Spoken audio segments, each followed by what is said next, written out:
Hello everyone, this is John from a31web.com, and today I'm going to show you how to create a new page using Etomite CMS.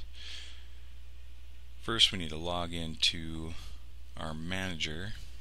As you can see up here, I've got my domain name manager. That's all you need to actually type in. It brings up your login. So let's log in.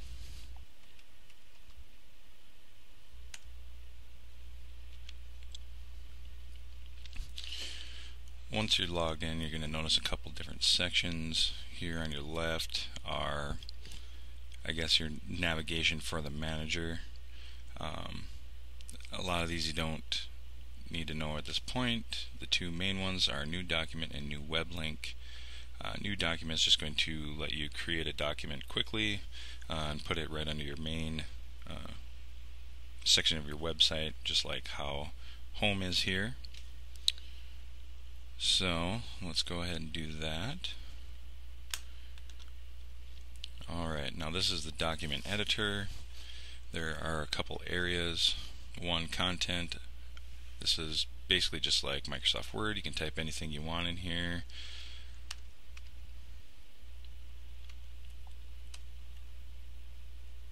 If you need to bold something, you just highlight it, hit the bold button. Voila, there you go. Same with any of these other options right here for text. This is bold, italic, underline, strike through. Here are your alignments for your text. So default is align left. You can center your text.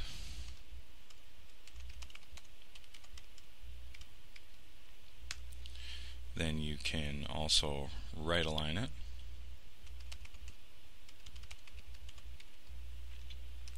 And you can also justify.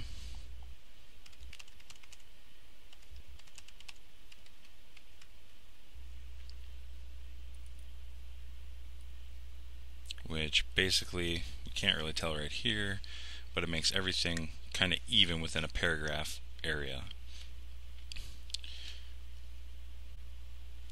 The next tab is the identification tab. This is where you would name your page.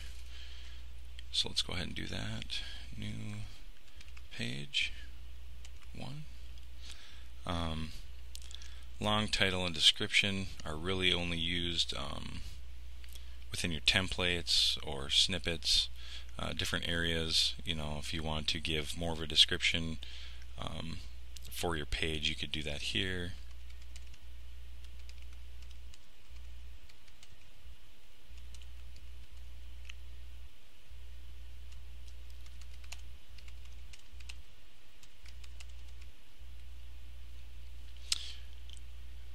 Document alias. Document alias is another name for the page.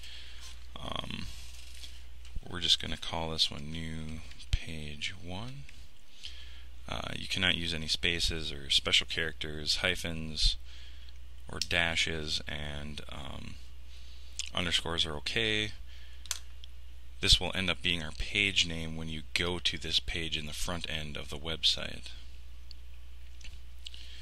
Meta tags, this is something that was added by A31Web to give us custom meta tags on a per page basis. Again, using it in your template will allow you to pull out this information and put it in the head of your page for Google or search engines to see. Publishing. This tab allows you to publish or unpublish a page, tell it if this is a rich text page, meaning you can use this editor. A folder just means that it is a parent page, so you're going to have subpages below it. A couple other options here. You can set it for dates, publishing, unpublishing, you know, if you use automated publishing. Menu index, that allows you to order your pages when they're pulled dynamically in a menu. Searchable is an option for a page that allows you to, again, using templates or snippets. It's mainly used for meta information for search engines. Cacheable, I don't usually use cacheable, but what it does is basically takes your page and saves all the content to a file so it doesn't have to pull from the database. If you have large pages with dynamic content and things, you can go ahead and cache it. Then it doesn't have to pull all those snippets and chunks and things every time the page loads. Empty cache, that means every time you save this page, the cache is going to be recreated. That's all that is. Template, which template do we want to use for this page? Right now we're just going to use the default one that comes with Etomite. Content type, text HTML. For the most part, this tells the system how to show your page. Most of the time you'll just leave that one alone. Authenticate, you don't need that unless you are using front-end logins. And finally, showing menus. This is used for your dynamic menu. If you want to hide a page from a regular generated menu, you would uncheck this, and then you can still see it and it can be accessed from the front end, but it won't show in a menu. Previous versions, this is a way, kind of a go back in time. If you mess up a page and you need to bring back what you've overwritten, this will let you go back to the last saved version, and it just keeps saving different versions so you can keep going back. Alright, so we've gone and typed some text and done a few things here. Let's go ahead and I'll show you making a table. This is the Insert Edit Table button. Click that. This little window will pop up. Here it lets you put in how many columns and rows and a few other things that you might need to put in. Columns, we're going to give it 3 columns. We're going to leave it at 2 rows. Cell padding, that's how much space you have between a border, the borders of the cells in your table. We're going to go ahead and give that an 8. Border, we'll just give it 1 for now. Width, I like to always go with 100%. That allows it to be, as large as the area that it's going to show in. Height, you don't need to set because that's going to grow as you add things to the table. Alignment, you might use this, probably not. Usually you're just putting in a table and it takes up the area that you need it to. So here now we've inserted our table. We've got our 3 columns, 1, 2, 3, and our 2 rows, 1, 2. Alright, now that we have our rows and columns, let's go ahead and type something in there. Here we are.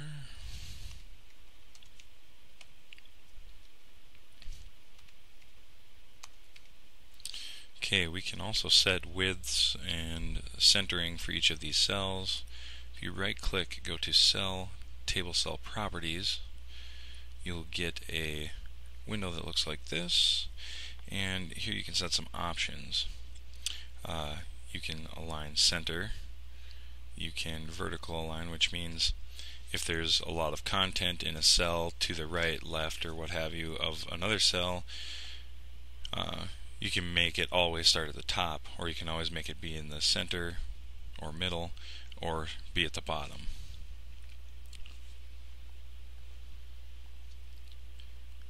Here's the width. This allows us to set the width of the column. We'll set it to 33%, meaning approximately all 3 columns would be 1/3.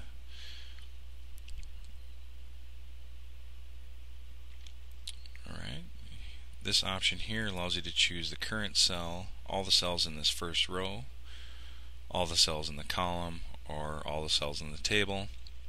Most time you're going to have them all be the same, so you can either choose all cells in a row or all cells in a table. I'm going to choose table and choose update.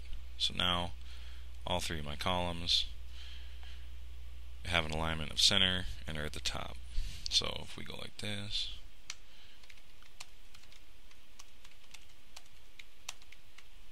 you can notice that these stayed at the top of the cell instead of being in the middle, and these are all the same too.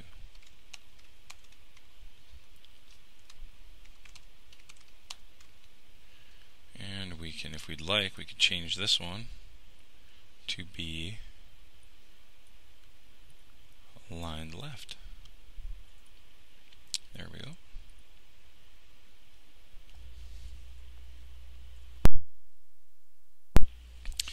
There are a lot of options here, that you can use. These are various pasting options. One from paste from Word, paste as plain text, or just regular paste. If you are copying and pasting from something that is pre-formatted like Microsoft Word, I suggest using the paste from Word option.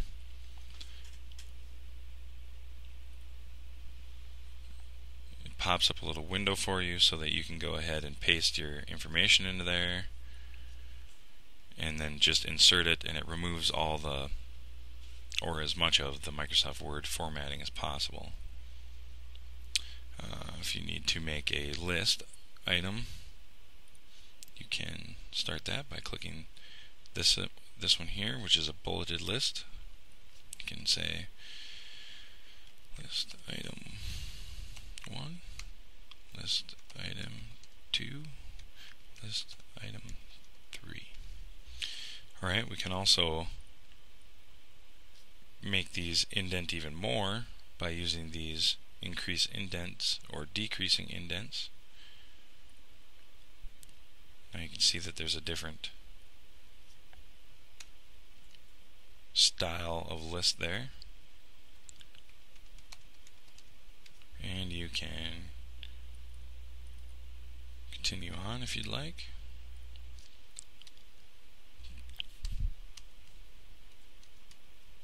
And to get back to normal, you would decrease all the way back, and now we're back at just regular text. Same thing applies to a numbered list. Over here we have our insert edit image button. You just would choose where you'd like to insert an image, and let's put it in this column right here. And a couple things about this little window that pops up. If you had a link that's on the web, you could just type it in here, HTTP, what have you. You can give it a description and a title here. The Appearance tab allows you to set alignment of the image. You can specify the dimensions, give space around the image by using these two options, give it a border, and style allows you to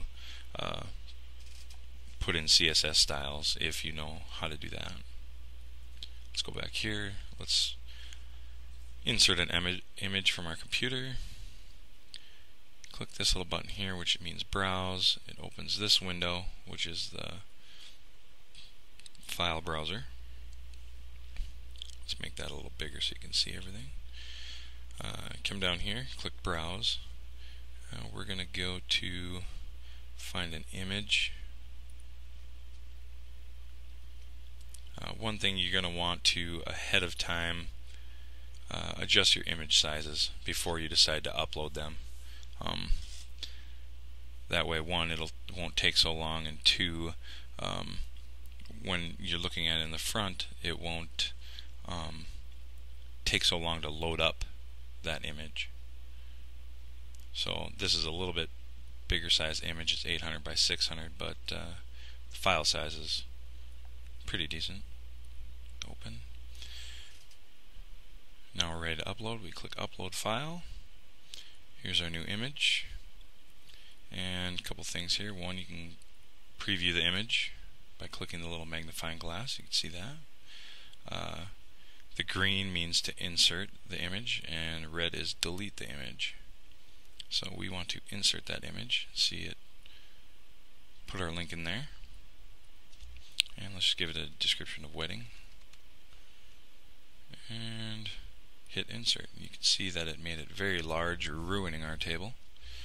So you can click on the image and you can resize it by hovering over these little points and clicking and holding and dragging.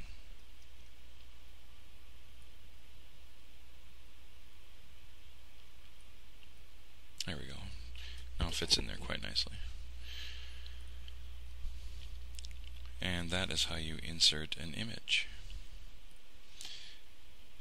If you'd like to link to another website page, you can do it like this. Say we want to go to Google.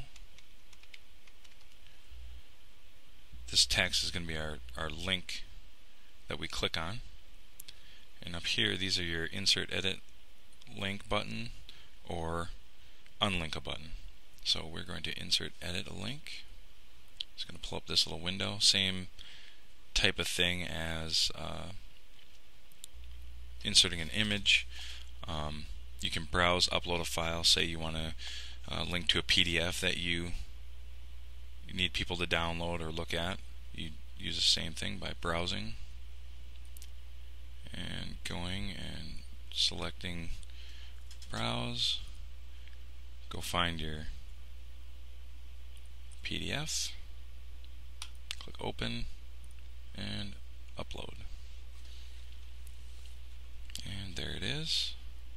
And we can click it, and now we're using this will link to that PDF. For now, we want to just have it go to a regular website, so let's go to Google. Type in the full URL like that with the HTTP or HTTPS. Since it's an off-site or external site, we want to open in a new window. If this were to link to somewhere within your site, you could just leave this as open in this window or frame. But we want to open in a new window. There's a couple options up here, tabs for making changes to the links, but for the most part you only need to use the general tab. So let's insert it. Now you can see that it's been underlined, and that's going to be our link. Let's go ahead and save this, and we'll look at it in the front end. Alright, let's launch our site.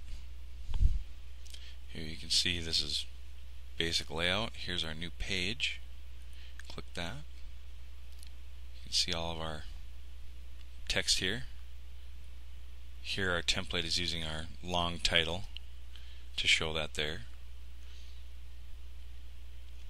Here's our Google link. If you were to click this, it's going to open up a new tab or a window and go to Google.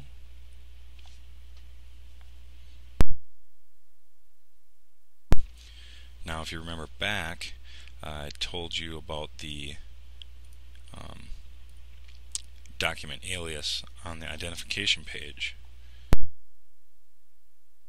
You can see how we have new page 1 here. You can see that up here now in the URL as newpage1.html. The .html gets added to it automatically when you are creating a dynamic menu such as the one that's right here.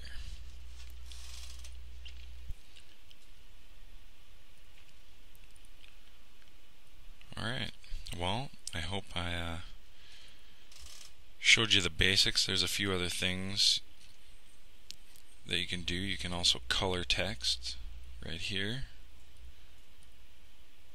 You can highlight or give background to some color to text. The best thing to do is just to make a test page and play around with it a little bit just to get used to it and see how everything works. And like I said before, you have your little previous versions right here. So once I've made this change and save it, you can see it was instant, and I've got the preview on, so you see it right here that I've made those changes. And now you can go edit it again, and you can see that's the version date. Shows you a little bit of info, kind of shows you how it was laid out, gives you basic information, and you can revert it if you'd like.